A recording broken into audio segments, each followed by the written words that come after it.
Хэрвээ та мөнгөний төлөө насан туршдаа ажиллахгүй байж чадвал яах вэ? Энэ ном нь нэг л зүйлийг заадаг.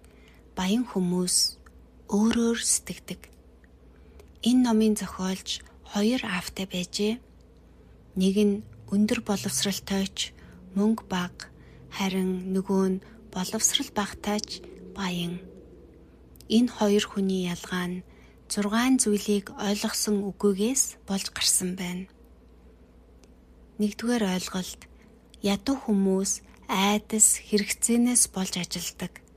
Баян хүмүүс харин мөнгийг өөртөө ажилуулдаг. Хоёрдугаар ойлголт: сургууль бидэнд мөнгөний талаар зааж өгдөггүй.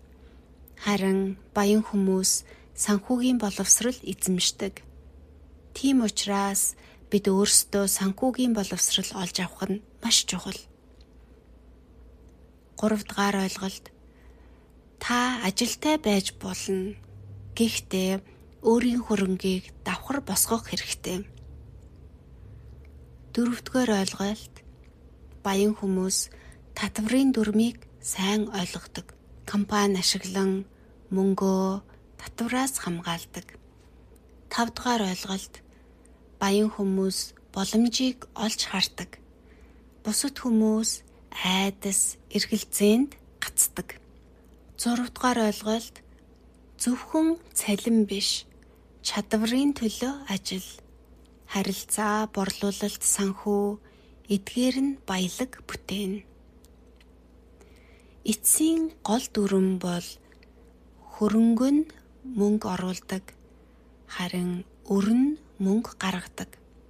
Жинхэнэ баялаг бол их мөнгөтэй байхыг хэлж байгаа юм биш.